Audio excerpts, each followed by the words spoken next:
दोस्तों, मोक्ष का सामान्य अर्थ है समस्त दुखों से मुक्ति या छुटकारा। धर्म शास्त्रों के अनुसार आत्मज्ञान द्वारा मायाइक बंधनों से रहित होकर अपने शुद्ध ब्रह्म स्वरूप का बोध प्राप्त करना मोक्ष कहलाता है। इस अवस्था में जीव सब प्रकार के सांसारिक सुख दुख की अनुभूति से परे हो जाता है और उसका जन्म मरण का चक्र समाप्त हो जाता है। फिर उसे इस संसार में आकर जन्म लेने की आवश्यकता नहीं होती। वैदिक दर्शन के साथ बौद्ध और जैन दर्शन में भी मोक्ष की दृढ़ अवधारणा है। दोस्तों, न्याय दर्शन के अनुसार दुख का आत्यंतिक नाश ही मुक्ति या मोक्ष है। सांख्य मत के अनुसार 3 प्रकार के तापों अर्थात दैहिक, दैविक और भौतिक का समूल नाश ही मुक्ति या मोक्ष कहलाता है। दोस्तों, वेदांत के अनुसार पूर्ण आत्मज्ञान द्वारा माया संबंध से रहित होकर अपने शुद्ध ब्रह्म स्वरूप का बोध प्राप्त करना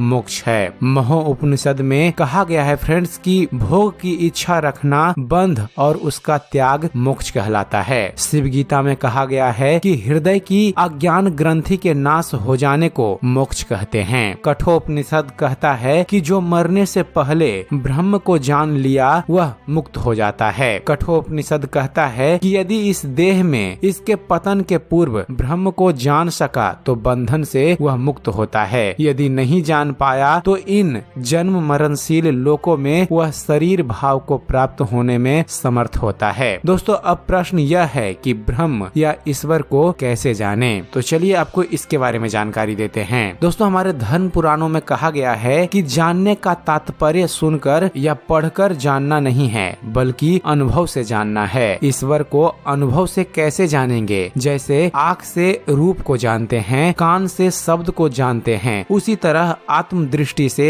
ईश्वर को जानेंगे। अब दूसरा प्रश्न यह आ जाता है कि आत्म दृष्टि कैसे प्राप्त होगी? तो इसका उत्तर है जप ध्यान के द्वारा। यही जप ध्यान सच्ची उपासना या सार भक्ति है। निष्कर्ष यह है कि जप ध्यान के द्वारा ही मोक्ष की प्राप्ति होती है। दोस्तों, यजुर्वेद में एक मंत्र के द्वारा परमात्मा को जानने की युक्ति बताई गई है जो कि कुछ इस प्रकार है। वेद भगवान उपदेश करते हैं कि हे मनुष्य, जगत प्रसव करता ईश्वर का तत्व ज्ञान प्राप्त करने के लिए पहले बुद्धि योग और मानस योग तथा अग्नि की ज्योतियों का योग कर योग की इस दृढ़ भूमि को अपने अंदर अच्छी प्रकार धारण करें। ब्रह्म को जानने हेतु यहाँ 4 क्रियाओं को अपनाने का संकेत है। पहला सत्संग, दूसरा मानस जप, तीसरा मानस ध्यान, चौथा दृष्टि योग। सत्संग मतलब सज्जनों साधु संतों या ब्रह्म पुरुषों का संग। दूसरा मानस जप अर्थात गुरु प्रदत्त परमात्मा के एक नाम की मानसिक प्रवृत्ति। तीसरा मानस ध्यान अर्थात आंखें बंद कर इष्ट के रूप को मानस पटल पर उतारना। और चौथा दृष्टि योग अर्थात आंखें बंद कर अंधकार मंडल में गुरु निर्देशित स्थान पर अपनी दृष्टि धाराओं को जोड़ना। दोस्तों, सत्संग से आध्यात्मिक आधार मिलता है पर यहाँ भी मूल साधना के रूप में जप और ध्यान ही बतलाया गया है। चलिए दोस्तों, अब बात करते हैं कि जप और ध्यान आखिर है क्या। दोस्तों, गुरु प्रदत्त ईश्वर के एक नाम की आवृत्ति करना जप कहलाता है। जप के मुख्य 3 प्रकार होते हैं। पहला वाचिक, उपासु और मानस जप।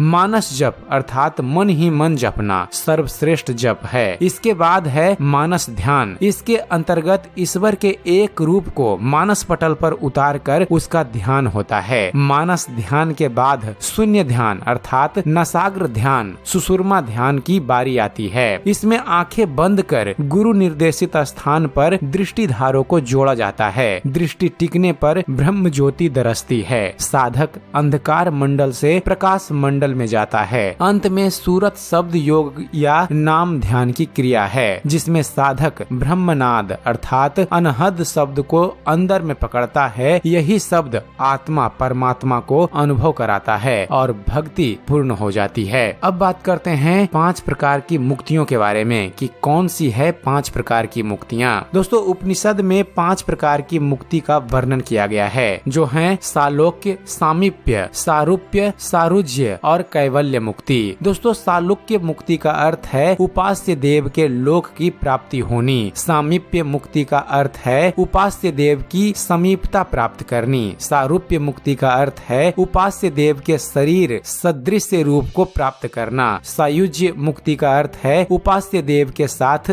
युक्त होना। इन चारों को मुक्ति का नाम अवश्य दिया गया है, पर यह वास्तविक मुक्ति नहीं है, क्योंकि इनमें आवागमन या जन्म मरण लगा रहता है। पांचवी है कैवल्य मुक्ति, जिसमें आवागमन यानी जन्म मरण का चक्र समाप्त हो जाता है। ये कैवल्य मुक्ति केवल ध्यान के द्वारा आत्मज्ञान होने पर ही प्राप्त होता है। संसार में इसकी प्राप्ति का कोई अन्य साधन नहीं है। संत लोगों का परम ध्येय केवल कैवल्य मुक्ति ही है। इसलिए संत जन पूजा पाठ पर जोर न देकर ध्यान पर जोर देते हैं। भगवान अपनी कृपा से स्वर्ग भेज सकते हैं, पर मुक्ति में नहीं भेज सकते। यदि ऐसा होता तो सबसे पहले राजा दशरथ को मुक्ति मिलती, लेकिन वे रावण और जटायु की तरह देवलोक यानी स्वर्ग गए। मुक्ति तो माता सबरी को मिली, वाल्मीकि जी को मिली। अब बात करते हैं कि क्या मरने के बाद मुक्ति होती है। इसके बारे में दोस्तों, मुक्ति या मोक्ष की प्राप्ति जीते जी ही करनी पड़ती है। शरीर समाप्त हो जाने पर मोक्ष के लिए आवश्यक साधना या भक्ति नहीं कर सकते। जब कोई सदाचारी साधक सूक्ष्म ध्यान के द्वारा आंतरिक ब्रह्म ज्योति और ब्रह्मनाद अर्थात शब्द को प्राप्त करता है, तब उसे आत्मज्ञान होता है। साथ ही वह ईश्वर के प्रत्यक्ष अनुभूति करता है। यही मोक्ष की अवस्था है, जिसमें सदा के लिए जीव और ब्रह्म का मिलन हो जाता है और साधक आवागमन या जन्म मरण के चक्र से छूट जाता है। यह क्रिया जीते जी ही करनी होती है। जीवन काल में जिसे जीवन मुक्ति मिल जाती है, उसे मरने पर विदेह मुक्ति मिलती है। जीवन में मोक्ष नहीं हुआ तो मरने पर मोक्ष असंभव है। संत दादू दयाल ने कहा है, जीवन छूटे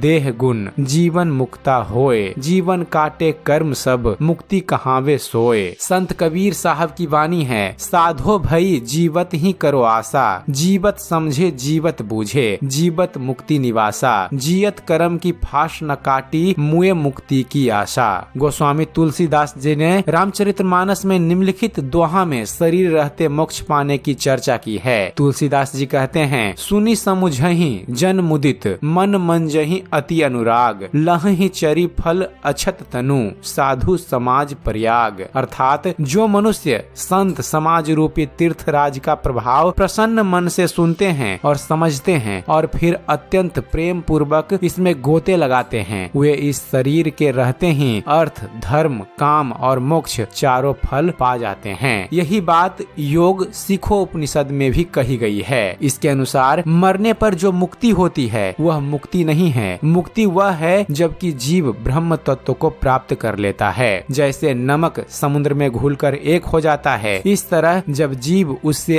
अन्य नहीं रह जाता तब मुक्ति होती है। तो दोस्तों, यह थी जानकारी कि मोक्ष क्या है और मोक्ष प्राप्ति करने के लिए हमें जीवन में क्या क्या करना चाहिए। उम्मीद करते हैं फ्रेंड्स आप सभी को हमारा ये वीडियो पसंद आया होगा। वीडियो पसंद आया हो तो वीडियो को लाइक और शेयर करना ना भूलिएगा। और दोस्तों, इस वीडियो के बारे में अपने विचार हमें कमेंट्स जरूर कीजिएगा, क्योंकि आपका एक कमेंट हमें अच्छी से अच्छी वीडियो बनाने के लिए प्रोत्साहित करता है। और दोस्तों, ऐसे ही ज्ञानवर्धक वीडियो देखते रहने के लिए आप हमारे चैनल ज्ञान मंथन को सब्सक्राइब जरूर कीजिएगा। आप हमारे चैनल को सब्सक्राइब कीजिए और देखते रहिए, जानते रहिए। धन्यवाद। जय हिंद।